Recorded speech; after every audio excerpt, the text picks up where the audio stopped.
Monologue 56, Opening Lines of Communication 1, Priestly Training 9.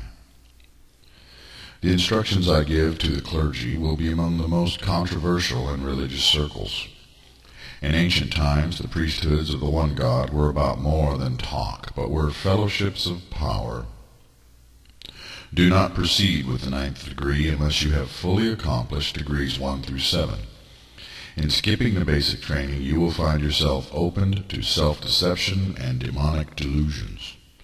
You will need a pen and a pad of paper that are virgin, having never been used for any other work.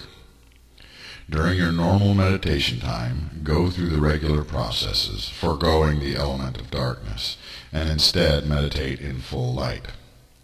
When you are in a relaxed and quiet state of mind and body, open your eyes and take up the pen and paper.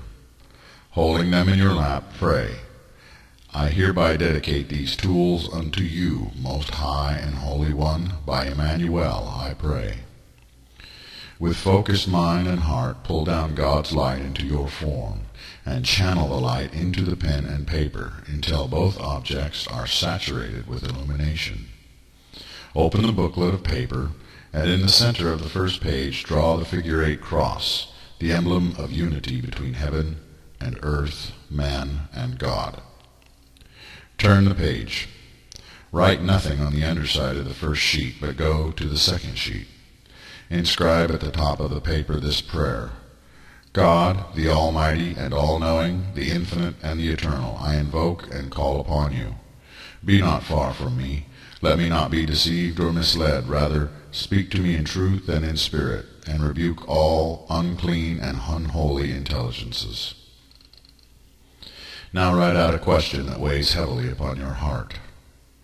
Holding your pen high at almost a vertical angle, with only as much pressure and grip as is required to keep the pen steady, rest the tip on the paper, and try to focus on the point where the tip meets the paper. Do not assume, but in patience sit and wait. If you feel a tugging or a very slight push against your hand or the pen, allow the pen to move as it wills. Most who seek to master this technique prefer to operate with eyes closed and to use their non-dominant hand. I tell you that if you have undergone all the training up to this point with sincerity and diligence, you have no need for such tricks. From within, from the core of your heart, an answer will arise, and you must allow it to be inscribed. Your arm will begin to cramp pretty quickly when you first start practicing this instruction. And the answers may be nonsensical or written so slowly and in such a messy fashion as to be useless. But you must persist in session after session. Put little value in what is at first written out, if anything, or even to what is given in the first 24 attempts. You are opening a more direct line of communication with your spirit, and that communication is likely to be spotty and confused from the outset, because your spirit does not have a mouth or an arm besides those belonging to you. It communicates telepathically, empathically, and is within you yourself. In a very real sense, it is the subconscious communicating with the conscious. And yet, as you have learned, the deep subconscious mind of man and the personality or conscious mind of man are not entirely the same thing. You have worked very hard to face your fears, your true and authentic nature, and have brought forth much from your buried baggage. Moreover, if you have truly followed the course of training, you have entered into a contract and a cooperative agreement with your innermost self, and have brought forth your soul into the light of understanding. The ignorant and the profane use this technique as well, and have written entire books with it. And yet, without the proper conditioning and without being in harmony with the Spirit of God, such so-called auto-writing or spirit writings are utterly corrupt and a source of great deception, both self and demonic deception. In every case, the untrained and unsanctified one shall wind up connecting with an unrealized and unknown part of themselves, and in so doing they will receive messages that tell them only what they want to hear. Moreover, once opened, the vanities will step in, impersonating dead humans or wearing the masks of angels, and begin to fashion powerful delusions and to deceive the auto-writer with fanciful tales. I tell you to discount the initial messages, because until you are comfortable with lengthy periods of auto-writing, you will be unable to adequately test who or what you are speaking with. As it was written long ago, so it holds true today. What you bring forth will save you, and what you do not bring forth will destroy you. The things that you bury, the parts of yourself you do not explore, the demons you do not confront, the minds within your mind that you do not come to grips with, well, feed your realms of lies and tickle your ears to justify away every impure and unholy addiction and character deficit you possess. Moreover, even as an integrated and self-realized human being, you possess a filter or screen through which every communication from the spirit within you or the angels beyond you must pass, the personal unconscious. The conditioning of the devotions, the training, and the studies you have done up to this point have created a filter for all that is given. The filter are your beliefs, your assumptions, your ideals, your ideology, your desires, your goals, and in summary, your very self. This is not, however, a bad thing. There is a catchphrase spoken of in certain circles termed a Bible-trained consciousness or Bible-trained conscience.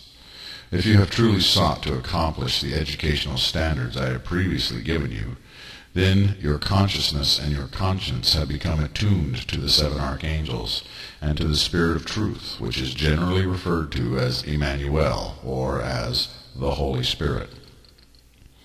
This filter is necessary to protect you from the machinations of the evil ones, and in the presence of an unclean or unholy entity, or when you are being led astray in some other fashion, you will feel profoundly tired and fatigued, even nauseous and drained of energy. This is because something other than God, or the minions of God, has linked itself to you, and is seeking to influence the auto-writing for its own ends, hacking your mind in a sense. I tell you true that some weariness will accompany all auto-writing sessions because of your intense focus and the strain of mental empathic communications. Yet, over time, you will build up a tolerance, like working a muscle that you have not used previously. And there's a big difference between feeling a little tired or having eye strain and the sense of being drained down to your dregs. Do not be deterred. In due course, when you have mastered auto-writing to the point where you can sit for an entire hour or more and hold the pen to the paper, and when the flow of words is steady and not overly slow, then you shall begin to test whatever you are communicating with. Until that point, simply engage in light conversation, taking nothing to heart, and receive everything with a grain of salt, indeed a fistful of salt. The test of each spiritual communication is this. Having meditated and engaged in the exercise, having written out the invocation and the question, say aloud and in a commanding voice, in truth and spirit, in the name of God, the One, the Most Holy, declare your name and your allegiance. May God rebuke you if you lie.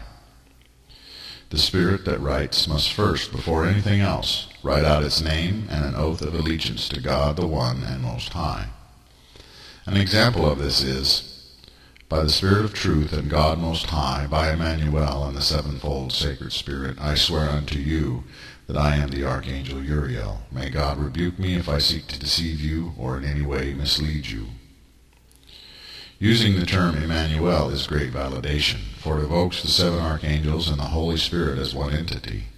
It is a seal that can be trusted to block out demons, not so much the unconscious.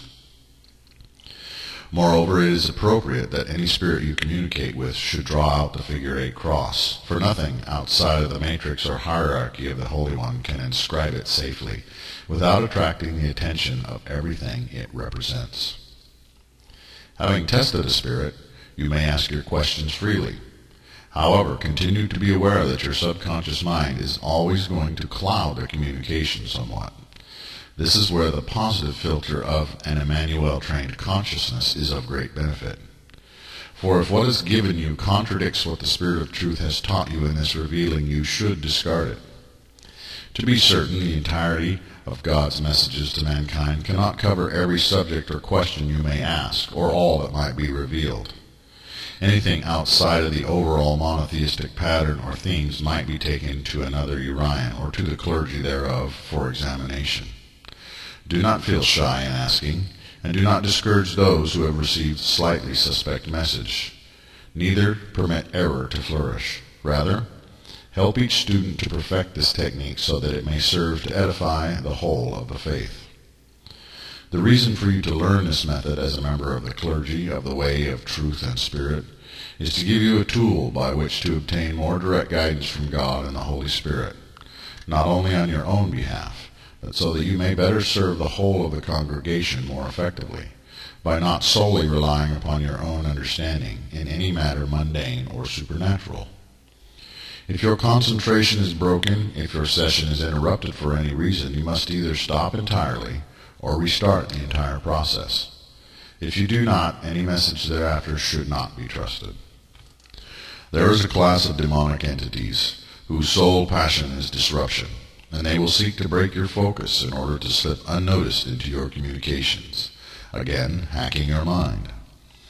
Keep your auto writings. Do not destroy them, but rather in due course store them in the archives of the temples of the faith. Know that auto writing was the method used to create the fundamental teachings of Kabbalah, the Zohar. Early Gnostics used auto writing to create entire texts of revelation, although many such writings were generated from those who were not properly trained or conditioned to receive them, and as such all are suspect. Nevertheless, auto writing is a tried and ancient method for conferring with higher intelligences, be they of a godly or ungodly variety. The attainment of basic competence in this technique is the completion of the 9th degree, though in truth the 9th degree, like the 8th, is a lifelong work in progress.